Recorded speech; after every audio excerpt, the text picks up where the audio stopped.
This bulletin proudly brought to you in association with Alex Campbell's Menswear.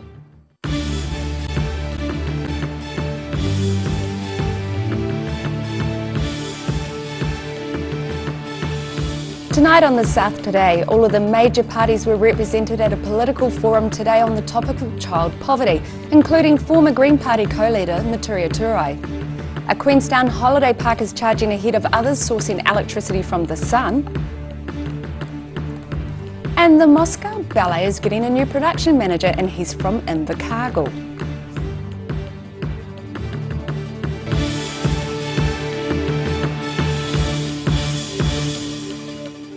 Kia ora, good evening, I'm Melissa Barton. Dunedin's Knox Church Hall hosted a cross-party political forum on the topic of child poverty. All of the major parties were represented, however it was the first public appearance by Maturia Turai since she quit as Green Party co-leader. Taking the stage in her first public appearance since quitting the co-leadership of the Green Party, Maturia Turai was blunt about her support for beneficiaries. Alright, so I have staked my entire political career on improving the incomes for the most poor in this country. We already have families who are living at 60% below the median wage. Thousands of them. They need an immediate increase in their benefits, an immediate increase in the minimum wage, and we need to get rid of the discrimination that's in the Working for Families system. She was responding to the second in a series of questions set by Connect South. This question relating to the very issue which saw her step down. The candidates took turns putting their party's doctrine out for the crowd of 50 to 100 people. But our priority is on social spending, and we're going to do that by boosting Working for Families for all of those who currently receive it, extend it to 30,000 more families, introduced a $60 a week Best Start payment to anybody who is having a baby in this country. And I'm not saying for a moment that doesn't mean it's a struggle on benefits. Of course it is. And we believe very firmly that the best opportunity to lift those families out of hardship and poverty is by going from the benefit into work where that's a possibility for those people. And I also appreciate there are cases, and my own mother was in this situation for a couple of years. And they sold state housing stock to speculators. They based an economy on debt, billions of dollars worth of debt, and on immigrants, migrants, 72,000 a year at the moment coming in, size of Rotorua coming in. Where are they going to go? Where's the infrastructure for that? Our current tax structure makes it ideal for someone like me to borrow money, buy houses, and I make more money leaving them sitting empty than I do putting people in them. That has to stop. The audience at the Knox Church Community Hall were well behaved, although this woman took issue with one thing the national representative said. I'm down here, my name is Rose Williams, I'm training to be a doctor because I have to be part of the solution that National has created. And with that, as you can see, she left the meeting. With a month to go until the general election, there are more candidate forums being held, giving each party the opportunity to win voters over, or not. Carol Baser, The South Today. A 16-year-old school pupil was hospitalised following a school bus crash yesterday at Palmerston. The East Otago High School pupil was flown to Dunedin Public Hospital around 4 p.m. yesterday. A 7-year-old boy was treated at the scene by St John for head injuries. Oamaru police officers described the scene of a collision between a bus and a truck as pandemonium. There were 10 passengers from East Otago High School and Palmerston Primary School, as well as the driver on the minibus when the crash happened. Sergeant Tony Woodbridge was one of the first officers on the scene and says the truck driver was uninjured. East Otago High School Principal Lennox Sharp joined 3 other staff at the scene to check pupils were all right. Police are investigating and asked any witnesses to contact the Dunedin Central Police Station. A Queenstown holiday park is charging ahead of others sourcing electricity from the sun. The Creekside Holiday Park owners have spent $50,000 on photovoltaic solar panels to provide electricity for campers. Mina Amso has the story. Creekside Holiday Park owners Tony and Erna Spiker Bosch enjoy the odd smoked salmon, cooked slightly differently. Well, basically it's an evacuated tube, very much like what you would use for solar hot water heating, only instead of having the copper tube inside for heating water, it's got the stainless steel tray. We can put any food we want into it and cook it there. For 30 years, they've been using the sun to heat the camp's hot water, but now, to make the camp even greener, they have taken another innovative step. And it just keeps our power bill within more acceptable expenditure range. The 68 photovoltaic solar panels have been trialled for 6 weeks alongside traditional electricity sourced from the grid. We're using electricity all day long while the sun is shining, because we have the laundry going, we have underfloor heating topping itself up during the day while the sun shines, and we make use of every kilowatt hour that we produce rather than selling it back to the grid. It's 1:30 in the afternoon and there's about 30 odd camper vans parked, and they all are being connected to this power source, which is coming from the solar panels installed. The panels produce between 50 to 60 kilowatts hours each day during winter. Guests will, however, continue to be charged the same rates for using camp electricity.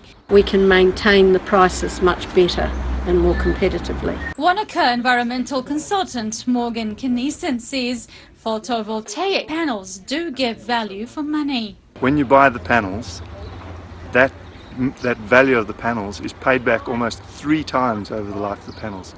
So basically, you're cheating the power companies by producing your own power. As well, campground managers are also considering the installation of a fast charger at the holiday park to cater for guests driving electric cars. Mina Amso, The South Today. The Ministry for Primary Industry suspect Mycoplasma bovis has spread to Otago. The Ministry for Primary Industry said this morning that blood results from a third farm near Oamaru showed some cattle had been infected. The farm has a direct connection with one of the previously infected farms owned by the Van Leeuwen Group in South Canterbury. The Otago farm received some cattle from the Canterbury farm before the disease was first identified. The Ministry for Primary Industries says the disease was not running rampant in New Zealand, and this discovery was evidence the surveillance and testing program is working. The Moscow Ballet is getting a new production manager, and he's from Invercargill. John Hodges has been working behind the scenes of the biggest productions in Invercargill for almost 13 years, but has left to fulfil his dreams. Sharon Rees has more. John Hodges leaves the Invercargill Civic Theatre for one of the last times. Over the next 3 years, he'll be mostly on the road as a production manager, with one of his clients being the Moscow Ballet.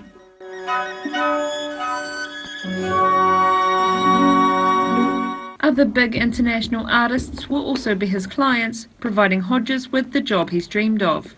Never ever thought it would ever happen. It's happened, so I'm making the best of it. As my children have said to me, Dad, you're on your own, you might as well go and enjoy life. He'll be joining the Moscow Ballet's La Classique tour for the 3rd time next year, where he's already been dubbed Camp Mother. If we're on the eastern side of Australia and then we're going to the western side, one of us will fly ahead 4 days beforehand. If I'm on this side, will stay with the tour group of 38 and do all the stuff in the theatre with them. I'm also the follow spot operator of the ballet as well, so I get up in the follow spot and still cook and still do everything else and put birthday cakes together. Although his title has been theatre technician, John has been a jack of all trades at this theatre for the past 13 years. I built a lot of gear for here, did a lot of the shows that come through, sound and lighting. Also on top of that, helped a lot of productions do their shows. When they come in, they weren't sure what they were doing, so I would guide them through everything and make the show successful at the end of it.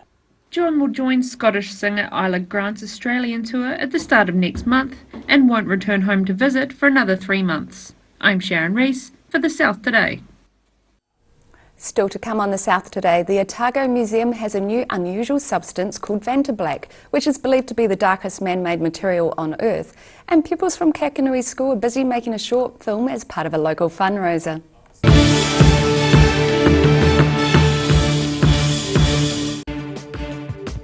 For all your news from the southern regions as it happens, go to our Facebook page.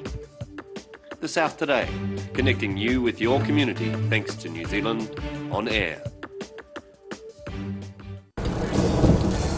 It's Alex Campbell Menswear midwinter clearance. They've got 50% off jackets, knitwear and warm shirts and $12 unisex thermal tees. Every reason, every season, we're proud to dress the region. Alex Campbell Menswear, it fits. Garrador Dunedin, delivering quality stylish garage doors in Dunedin for over 15 years. New doors, replacement doors, repairs and maintenance are all part of Garrador's quality service. Garrador Dunedin offers a full range of modern quality doors to suit any home. Come visit the team at 553 Kaikoura Valley Road. Visit www.garrador.co.nz or call us on 488 5676. The Gate Hospitality and Tourist Centre is a standout attraction of Cromwell and Central Otago for travellers and locals alike, featuring the Harvest Hotel, which is Central Otago's gateway accommodation, featuring standard and premium rooms, which open onto breathtaking mountain, vineyard and rural views. The Harvest Hotel also has a relaxing, sun-trapped courtyard and standalone conference and wedding centre. The Hunting Lodge-themed Five Stags Bar and Restaurant provides an honest, welcoming, family-friendly place to grab a great feed and a relaxing beverage. Forage Information Centre and Cafe is light and spacious and serves fabulous food and bedazzling beverages and offers information and booking services. In every season, for every reason, the Gate Hospitality and Tourist Centre has something for everyone. For 3 generations, the Kilpatrick family have ensured Jimmy's pies are still world famous in the South Island. Made to an old family recipe, Jimmy's pies have been one of New Zealand's traditional takeaway foods, prepared daily on the premises alongside a range of savouries, sausage rolls and cakes. Jimmy's pies are distributed throughout the lower South Island. Jimmy's pies are sure to satisfy your travelling munchies. From rare to the recent, visit the legendary Hard to Find for your quality second-hand books, with the largest stock in New Zealand and a friendly book-loving atmosphere. For good prices, buying or selling, come visit 20 Dowling Street. If you're staring at empty walls, stare no longer. The Dunedin Art Show has arrived. Visit Dunedin's largest ever art show and take part in Otago's art sales event of the year. View and buy original artworks from established and emergent New Zealand artists. Thousands of artworks priced from $50. Opening night gala Thursday the 21st of September, with show days from Friday the 22nd to Sunday the 24th from 10 AM at the Edgar Centre, Andersons Bay. Visit the DunedinArtShow.co.nz for tickets and more info. We're a 25 Moro Place at Dog with Tails Cafe and Bar. So we take coffee very seriously. We do what's called contract roasting, so we're creating our own roasting profile and then doing our own blends. We're really focused on the craft of what we're doing. You know, we're going back, instead of going on mass-produced sort of cheap things, we're taking the time to really craft what we're making. Make it so anyone can come here and have a feed and be able to get something they're able to eat or that they want to eat as well. You're kind of getting a taste of cafes from all around the world when you come here. Hi, I'm Dennis Charlotte and road racing motorcycles is my lifetime passion. It's a massive adrenaline rush, but the high-speed crashes have been tough on the body over the years. I almost felt as old as my mate Ian. Sportsval, supporting tendons, ligaments and cartilage. And Energy Plus helps replace the energy that everyday living takes away. Now I feel more alive and have more sustained energy to really enjoy my racing. Buy 2 packs of Sportsval and get 2 packs of Energy Plus absolutely free. So call now, 0800 502 402. All new episodes of Put Some Colour in Your Life are now screening on Channel 39. Take a look at Australian artists and the techniques they use in their studio. Put Some Colour in Your Life. Tuesdays, 7:30.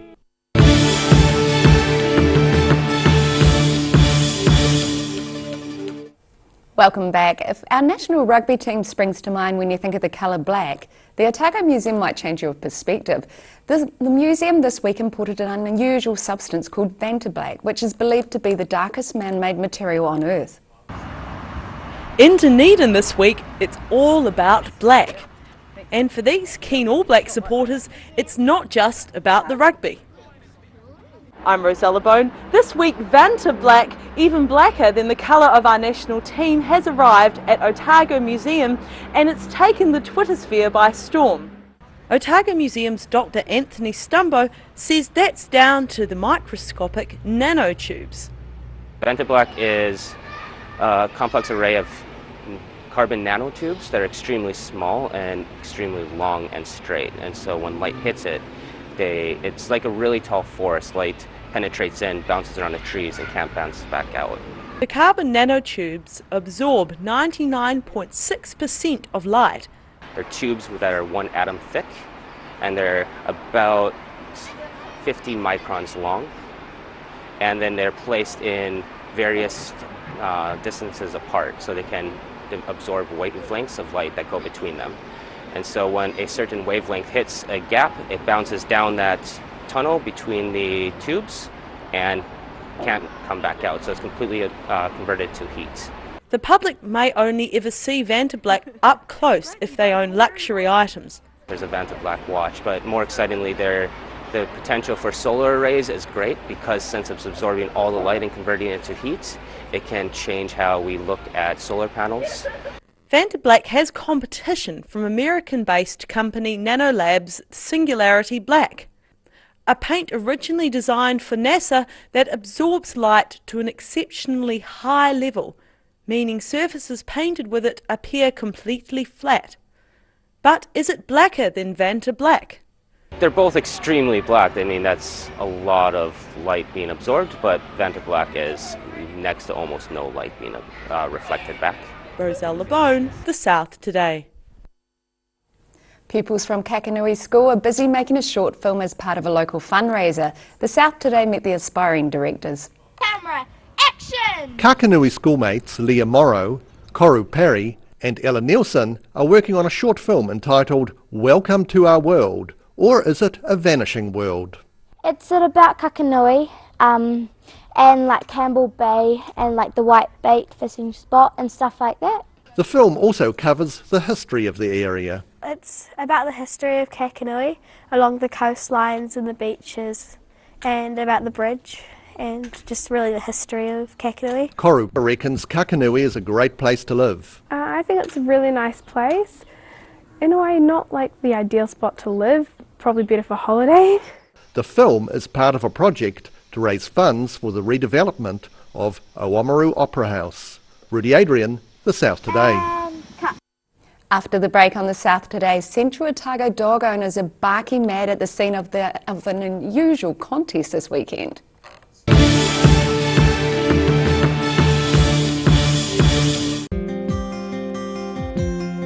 Autumn is here. Too late to sow grass seed, but never fear. Ready Lawn is here. Ready Lawn, your perfect all year round solution. Call Ready Lawn today. Hi, I'm Dennis Charlotte, and road racing motorcycles is my lifetime passion. It's a massive adrenaline rush, but the high-speed crashes have been tough on the body over the years. I almost felt as old as my mate Ian. Sportsval, supporting tendons, ligaments and cartilage. And Energy Plus helps replace the energy that everyday living takes away. Now I feel more alive and have more sustained energy to really enjoy my racing. Buy 2 packs of Sportsval and get 2 packs of Energy Plus absolutely free. So call now, 0800 502 402.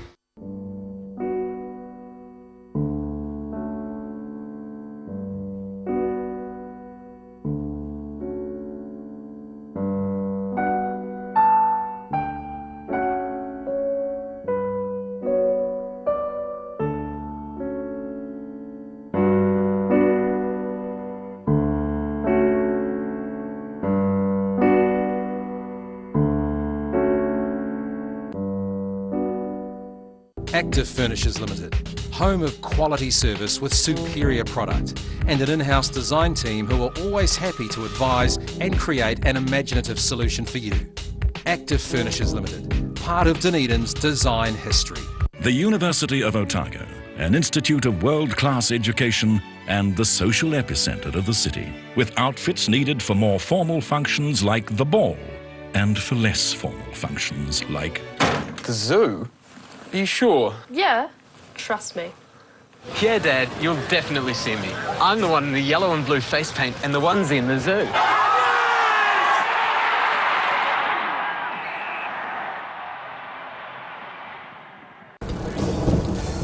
It's Alex Campbell Menswear midwinter clearance. They've got 50% off jackets, knitwear and warm shirts, and $12 unisex thermal tees. Every reason, every season, we're proud to dress the region. Alex Campbell Menswear, it fits.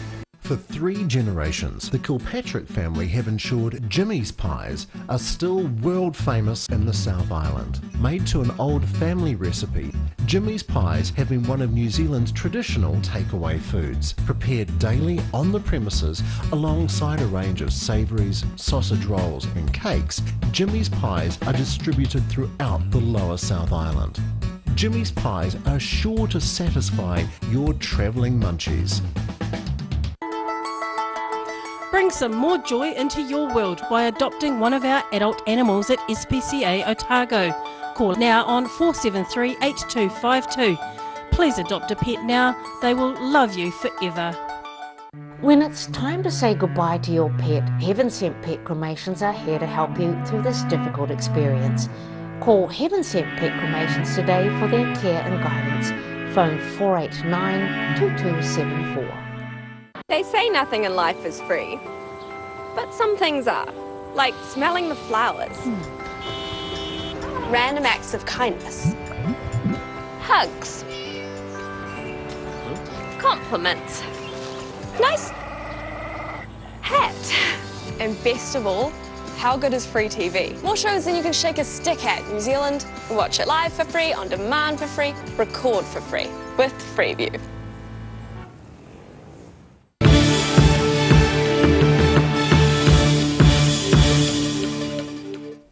Thanks for staying with us. Chatto Creek Tavern in Central Otago will be the scene of an unusual contest this weekend. The 30th annual Dog Bark Up event will see dog owners encouraging their dogs to bark. The South Today checked out one of the entrants. It could well be mayhem at Chatto Creek Tavern this weekend for the 30th annual Dog Bark Up event. The dogs are put on a table inside the tavern and encouraged to bark. If they do not bark, their owner is in for some humiliation. Chatto Creek owner Leslie Middlemass explained how the competition worked. The competition started 30 years ago, and Bruce Duncan, Glenn's grandfather, was one of the inaugural people who decided that it should be something that happened at Chatto Creek, and it's been an icon in the community. And you bring your dogs along and they have to get up on the table and bark, and if your dogs don't bark, well, you have to get up and bark and drink spates out of a dog bowl. And sometimes that could be kind of embarrassing if you've got a really good dog. Glenn Duncan tried to see if his dad's huntaway, named Bloke, would be up for the challenge. Hey Bloke, speak up. Hey Bloke, speak up.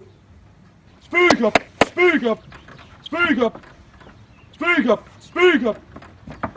Glenn's not too sure if this dog has the goods to see him right. Yeah, don't know about that yet.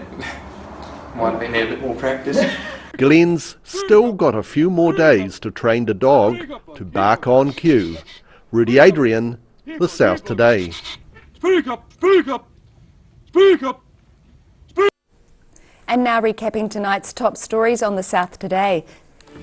Dunedin's Knox Church Hall hosted a cross-party political forum on the topic of child poverty with all the major parties represented. The Creekside Holiday Park owners have spent $50,000 on photovoltaic solar panels to provide electricity for campers. And John Hodges has been working behind the scenes of one of the biggest productions in Invercargill for almost 13 years, but has left to fulfil his dreams. And now a look at what's happening in tomorrow's ODT. Welcome back, Craig Page. Hi there. Look, we're having a look tomorrow at the news today that the cattle disease Mycoplasma bovis has now been made its way south and been discovered in Mahino. That was coming out from the MPI today. Stock originally from the farms where it was first detected in South Canterbury had been moved to Mahino before the disease was detected. So some concerns in Mahino. We've been up there talking to farmers in the areas and getting their feeling about it, and we're really looking at the likelihood of it spreading further south. Lots of dairy farms obviously in Otago, so a real concern if it was to move even further south and get amongst those stock as well. But they have got it under strict surveillance, though, they say, haven't they? Yeah, So- they are. They're doing a lot of testing. But there is suggestion some of stock from that South Canterbury farm had been moved elsewhere as well. So yeah, we'll be waiting for tests there to see whether it does spread further. Not good for farmers. No, it's not. But we carried a story earlier in the week about an Australian film director who is planning to make a movie on the Bain family murders. Of course, David Bain initially convicted of murdering 5 family members, but managed to clear his name after a long battle. The director's plan was to name the film 65 Every Street, but that hasn't gone down well for people who now live at 65 Every Street. No, I bet you it Lorraine hasn't. Harvey, they obviously purchased the section after the house was raised and cleared and built a beautiful home there, lived there for a long time now, but she said she's not happy about that. They already get a lot of people driving by to look at the section, a lot of rubberneckers, I guess, in the area, Yeah. which makes it. She said it's a really hard place to live because of the stigma around 65 Everest Street, and she doesn't think naming a film that is going to do any good as well. So she's sort of got a plea to the director to maybe look at a name change there. So. And it will also be very raw for a lot of people still in Dunedin. They Oh, still certainly, know the victims of what happened. So Yeah, of course, and supporters of David Bain as well. He's Yeah. got a strong network down here. He always has had, and they'll be feeling it as well. So it'll be interesting to see whether the film actually goes ahead in the first place, and what it comes out like. yeah. And a sporting front as well. We'll have the All Black squad unveiled in tomorrow morning's paper for the test at Dunedin at the weekend. We'll have that under embargo, so it should be news to the readers when they pick up their paper. But it's also been forgotten that Otago's got a Ranfurly Shield challenge on Sunday against Canterbury. They're heading up there. Last held the Shield 4 years ago, and it was ending a 56-year drought. We've had a catch up with Otago assistant coach Tom Donnelly, who was a member of that player in that team that won the Shield, and he's telling us our chances of taking it from Canterbury. Be a tough ask, but you never know. Well, you just never know. Hopefully they take it out. Good. Lovely, thank you for that, Craig. And now look at what's happening in tomorrow's weather. This weather update is proudly brought to you by Silverhorn Sportsval. Starting with today's southern view taken of a busy Queenstown street, and Iris is getting a glimpse of Dunedin sun. Looking at the situation, an anticyclone is edging away from New Zealand, and this will allow milder weather to develop over the South Island. There is some light rain on the west coast at times, but mainly it's fine weather in eastern areas for the next few days. To the southern outlook, Balclutha, Catlin, Gore and Lumsden can all expect moderate northerlies, late rain and 14 degrees. Moving over to the central outlook, Alexandra, Queenstown and Wanaka can look forward to light northerlies, some high cloud and around 14 or 15 degrees. Te Anau has fresh northerlies, some rain and 13 degrees. Travelling up to the northern outlook, Oamaru and Timaru are both fine and 13 degrees, and pretty much the same for Omarama and Twizel with some high cloud and 14. Here in Dunedin it's fine and cold tonight with an overnight low of 4 degrees. Tomorrow it will remain fine and mostly sunny, a high of 13 and a low of 7, and milder on Friday with sunny periods at first but high cloud increasing during the day and moderate northerly winds 15 and 7. Down to Invercargill, fine with high cloud tonight with an overnight low of 5 degrees. Tomorrow high cloud increasing and thickening tomorrow with some scattered light rain. Developing later in the day, moderate northerly winds, a high of 15 and a low of 8. And then there's clouds and showers appearing on Friday with sunny periods increasing during the afternoon. Mild northerly winds dying out at 14 and 8 degrees.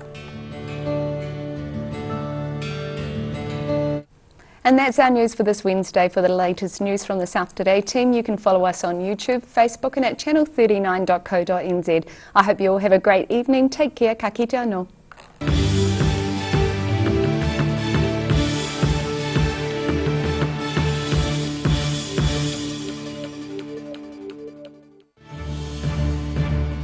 This bulletin proudly brought to you in association with Alex Campbell's Menswear. Supporting local content so you can see more of New Zealand on air.